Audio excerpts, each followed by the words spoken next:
Welcome to the deep dive. Today we're getting into something I think pretty much everyone experiences.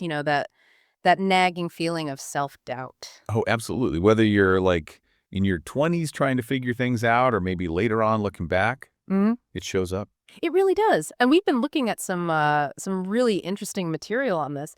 The main idea we want to explore today is how you can maybe take that feeling. and transform it. Yeah, transform it into something, well, stronger, into self-respect. It's a fascinating angle Yeah. because we usually just see doubt as, a bad thing, a blocker. Right. But the idea here is it could actually be, I don't know, raw material for building that internal sense of worth. Exactly. It's about shifting focus, moving away from that inner critic, maybe. We all know those voices, don't we? The you're not good enough or you're definitely not ready for this. Or even just why bother trying? They can be really loud. They can, and the sources we looked at really emphasize how much those thoughts can, well, hold you back. And think about when that doubt often gets loudest.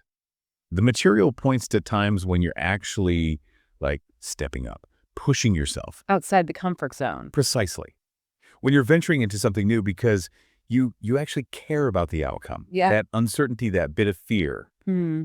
it might just be a sign you're growing. That makes sense. It's not just random doubt. It's tied to something that matters to you. It often is. That stretching feeling is where the expansion happens. Yeah. There was a quote from Susie Kassem that really jumped out at me. Doubt kills more dreams than failure ever will. Wow. That hits hard, doesn't it? Mhm. It really shows the potential destructive power if we let it run wild. It does. Okay, so let's talk about the other side then. Self-respect. What does that actually mean in this context? Because it's easy to get it wrong, I think. That's a really important clarification. Self-respect, according to the sources we've reviewed, it isn't about being arrogant or thinking you're perfect. Far Well, from it. right. Not puffing yourself up. No. It's more like a quiet, deep knowing of your own value, your inherent worth as a person, which doesn't actually depend on whether you succeed or fail at something specific. Okay, so it's stable, even when things are tough. Ideally, yes. It's about showing up, participating, even when you feel that fear or uncertainty. It's about knowing you belong in the room, you know, even if you don't have everything figured out. An internal sense of belonging. I like that. So it's less about needing applause or validation from, say, social media Or your boss, Yeah. or anyone else, really. It's about shifting the source of validation inward. That sounds like the core psychological shift then. I think it is. Self-respect really starts to take root when that internal validation becomes more important than the external kind, when your sense of self isn't constantly fluctuating based on outside opinions. That definitely feels more solid, more resilient. Exactly. Okay, but how? How do you actually cultivate that? It sounds good in theory, but the sources offered some practical tools, which I found really useful. Yes, they did. Let's dig into those. The first one was about naming the doubt, just identifying it specifically. What's the thinking there? Well, the psychology behind it is interesting. When you actually articulate a specific fear, like instead of just feeling anxious, you say, okay, I'm afraid I'll look stupid if I ask this question. It kind of moves it Moves it where? from the purely emotional part of your brain, the amygdala, to the more rational part, the prefrontal cortex. You engage your thinking brain. And just naming it, this is fear of failure, can lessen its grip. Okay, so identifying it helps you process it. Yes. And then the crucial follow-up question the material suggests is, so what? What's the actual worst-case scenario here? Ah, right, playing it out. Yeah. And when you really look at it realistically, often the worst isn't nearly as terrifying or, frankly, as likely as the vague feeling of dread suggests. You bring the monster out from under the bed and see it's, well, maybe not a monster after all. Something like that. You give it form, and often it shrinks. Okay, that makes sense. The second tool was about reframing that inner voice, that negative self-talk, because, wow, that can feel automatic sometimes. It really can. It's like a default setting for many of us. Yeah. But the language we use internally is incredibly powerful. It literally shapes our beliefs about ourselves, about what's possible. So changing the words changes the belief. Over time, yes. Ah. The sources emphasize consciously choosing different language. So that instant thought of, I can't handle this, you try to catch it and shift it. To what, for example? Maybe something like, okay, this feels really hard right now and I'm still learning how to navigate this, or this is challenging, so what's one small step I can take? So it acknowledges the difficulty, but doesn't make it like a final judgment on your ability. Exactly. It keeps the door open for growth, for possibility. Yeah. It's moving from a fixed mindset statement to a growth mindset one. And doing that consistently, even if it feels unnatural at first, starts to rewire those pathways. Training your brain, almost. You could say that. Training it to look for solutions and learning opportunities instead of just roadblocks. Choosing words that build bridges, not walls. Okay. And the third tool, it's more like a continuous practice, right? The self-respect journal. Yes, this one is about building that internal trust over time. It's quite simple, really.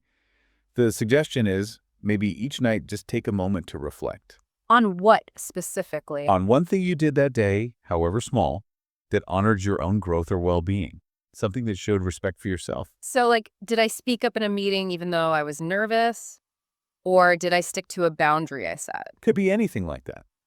Maybe you tried something new, took a tiny step towards a goal you've been putting off, or even just allowed yourself some rest when you needed it. And you write it down. You write it down. It's not about huge achievements every day. It's about acknowledging the small, consistent efforts. It creates this tangible record. Proof for yourself that you are capable, that you do show up for yourself. So you're essentially earning your own trust day by day. Precisely. Building self-respect isn't usually a lightning bolt moment. It's the accumulation of these small acts of courage and self-care. It makes it feel much less daunting, I think. Definitely more manageable. Okay, so thinking about someone listening right now who might be really feeling that weight, feeling lost or stuck or just small. What's the main message we want them to hear from all this? I think the most important thing is that those feelings, the doubts, the anxieties, they are real, but they are not you. They don't define your actual worth or your potential. They're feelings, not facts about who you are. Exactly. What defines you more is your courage to move forward anyway, to take the next step, even with the doubt sitting there beside you. The sources really frame it as a process of becoming. Not about being broken or needing fixing. Right. Feeling doubt often just means you're in that growth zone we talked about. You're stretching, learning. It's uncomfortable, sure, but it's often a sign you're heading somewhere meaningful. That's a much more empowering way to look at it, isn't it? I certainly think so. Okay, so as we start to wrap up this deep dive, what's the single biggest takeaway you hope people get from this conversation? That replacing self-doubt with self-respect is possible. It's an internal shift you can cultivate, and it fundamentally changes how you navigate the world, making you more resilient from the inside out. Building that inner foundation. And what's maybe one small thing someone could do today, right after listening? Maybe just pause for a second. Think about one specific situation where that doubt usually creeps in for you. Just one. Okay. And then decide on one tiny action you could take in that area, just today, that feels like choosing respect for yourself over listening to the doubt. It could be incredibly small. Acknowledging a skill, setting a 5-minute timer to start something, anything. Just one conscious choice. One conscious choice. And look, if what we've talked about today has struck a chord with you, maybe think about sharing it. Pass these ideas along to someone else you know who might be struggling with that inner critic. Yeah, sometimes just knowing you're not alone and feeling that way makes a huge difference. It really does. And just remember this. You were never meant to be a copy of anyone else. The real you, the one listening right now, is enough, truly. And that journey from self-doubt towards self-respect, well, starts now.